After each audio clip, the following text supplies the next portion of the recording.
మాట్లాడాల్సింది, గుర్తు చేసుకోవాల్సింది ఎన్నోసార్లు చెప్పినా ఇది ఈ రోజున ప్రత్యేక దినం కాబట్టి ఈ రోజున మళ్ళీ జ్ఞాపకం చేస్తా. ఒకప్పుడు రైతుకి వ్యవసాయానికి సంబంధించి ఏ కాగితం పని లేదు, ఏ చట్టంతో పని లేదు. భూమికి కాగితంతో అవసరం లేదు, రైతుకు ఏ చట్టంతో పని లేదు. భూమి ఉందా, సాగు చేసుకుంటున్నామా, పంట పండించినాం, దాన్ని వినియోగించుకోవటం అంతవరకే.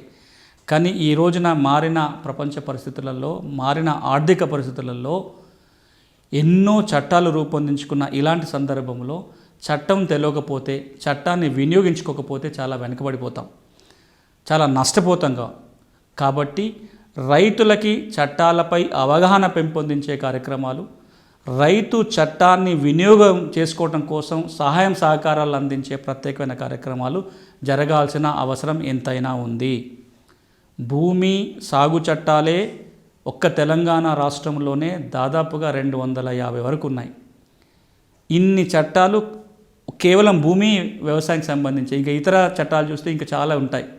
ఈ చట్టాలపై రైతులకి అవగాహన కల్పించటం, రైతులకి ఉచిత న్యాయ సహాయం అందించే ప్రత్యేకమైన పథకాలు తీసుకురావాల్సిన అవసరం ఎంతైనా ఉంది. అవి లేకపోతే, రైతుకు చట్టాలపై అవగాహన లేకపోయినా, రైతుకి సమస్య ఏర్పడినప్పుడు కోర్టుకు పోతానికో ఇతరత్ర ఆ సమస్య పరిష్కారానికి దరఖాస్తు పెట్టుకోవడానికో కావాల్సిన తగిన ఉచిత న్యాయ సేవలను కనుక మనం అందించలేకపోతే రైతు నష్టపోతాడు. అంతిమంగా అది రాష్ట్రానికి, దేశానికి మంచిది కాదు. కాబట్టి ఒక ప్రత్యేకమైన న్యాయ సహాయ పథకాన్ని రైతుల కోసం రూపొందించాల్సిన అవసరం ఎంతైనా ఉంది.